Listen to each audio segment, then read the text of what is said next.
Hey, I just wanted to do a quick little raw video here. I just finished reading All Quiet on the Western Front, and I really enjoyed it, and I thought I might as well just record my thoughts slash review the book afterwards. First of all, just for anybody who doesn't really know, All Quiet on the Western Front is a World War One novel, which takes place. It's like a first-person novel, which follows this guy named Paul, and it's pretty much, and he's a German, and it just talks about his experiences on the front line, being hospitalized, and just the general experience of being a soldier. In a lot of senses, it kind of reminded me of Catch 22, which is probably my favorite book of all time. I would say it's definitely like top three. I coming into this, I really like the book. When I originally got the book, I thought it was just like a historical book because I was asking for recommendations for books to learn about like World War One history because I was trying to like get into World War One history. But this is definitely not the case. But I think it was like one of those things where you find something that's even better than what you were looking for.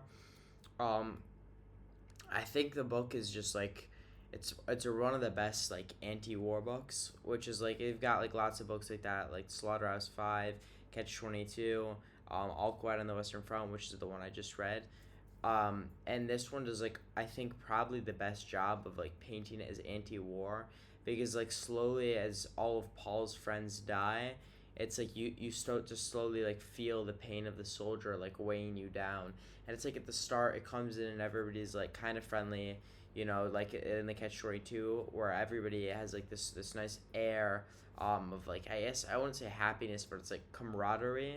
That's like the right word because everybody's trying to make the best of a bad situation. Like nobody wants to be drafted slash volunteering. Nobody wants to be in a war, but they're like they have like all these good moments because they're 19-year-olds, 20-year-olds having a good time being together, making sex jokes and all that sort of stuff.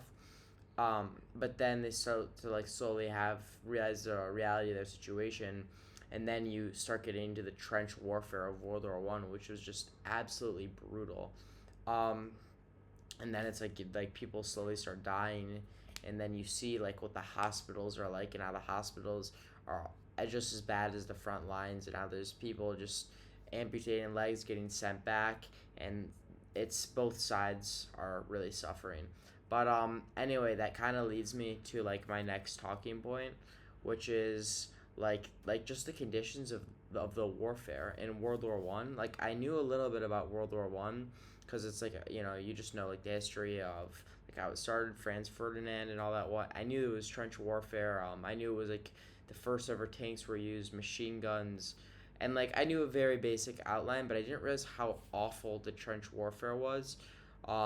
Like just it's terrible. Like everything being covered in mud, and I think about how modern fighting is today, where it's like you have stations and you go in and everything's like somewhat organized. I mean, I haven't fought on the front lines yet, so I don't know like exactly what it's like, but there's like some sort of order. There's not just thousands and thousands of tens of thousands of soldiers being sent out to the front lines, and then just being like fucking stuck in trenches and there everything turns muddy. There's no sense of cleanliness. There's no food. Disease plagues absolutely everything, and pretty much it's just like a bloody mess. And you see like soldiers just disfigured everywhere. I think warfare has been cleaned up a bit today. So just like being in that generation must have been awful because of just how brutal the warfare was. And yeah, I mean, being a soldier in World War One probably was arguably one of the worst. I mean, like just off the top of my head, one of the worst wars you could have fought in. Because like I'm thinking, like there are obviously terrible wars, like fighting in the Hundred Years' War, where just like what a third of Europe was murdered or something like that, or like the War of the Triple Alliance in like Paraguay in South America, where like 90% of the male population got killed. And like obviously there are horrible wars, but just like in terms of the conditions where it's like you're kind of reaching like this modern age, but before like a modern like lots of modern medicine and like it's just like you've got machine guns and everything's just so barbaric. So I really think that this is probably one of the worst wars to be fighting in, just like if you had to fight in any war. But anyway, I'm getting a little carried away. The other thing I wanted to talk about was the hospitals. That was like another thing that really irked me out because it's like, you go in there, and there's just going to be some staff sergeant who amputates you, sends you back, and that is someone also reminded me of Catch 22 a bit, with like the soldier in the white gauze. But there's, instead of there just being that one soldier which kind of like represented all the people like that, there's tons of soldiers that just moved in and out. um I thought that was a nice touch, like the way that the author, I'm sorry, I don't know who wrote the book, but how he portrayed the hospitals. It makes you just feel like even in the hospitals where it's like you're not on the front lines, finally you got your sick leave and you've escaped from the front lines, but you're still just in this like awful climate, and there's really no escaping. There's no happy days when you're a soldier. Everything is just black, and it's really sucks. I'm trying to think if I have any more like talking points off the top of my head.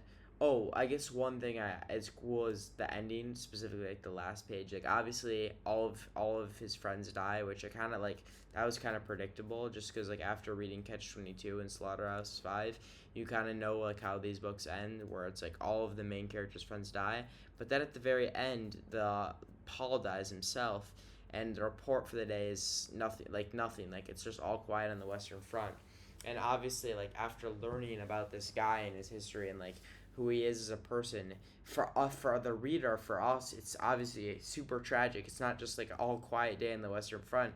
Your main character has just died. You've invested a whole, like, I don't know how many hours, like 7 hours it took me to read the book, and he just dies, and it just says all quiet on the Western Front, and that's how the book ends. That's honestly an amazing way to end the book. Like, great job for the author for doing that, because like sometimes those kind of books can end like a little weirdly, because you don't want to, like, it's a war book and it's supposed to be sad, so like you don't want to give a happily ever after story, and you don't want to like, and like I guess Catch 22 does a good job where it's just like a gray after story, or like Slaughterhouse 5, which is like, that one's a little weird because like time is different in that book. But it's nice that they just like suddenly end the book like that, because at the end of the day, when somebody dies, you never know when it's gonna happen, and it's just sudden, and everything's over. Last thing before I end this is, I did hear that there was a movie, All Quiet on the Western Front. I've been talking to people just saying like, oh, I read the book, or I'm reading the book, and people are saying, oh, really? I heard there was a movie.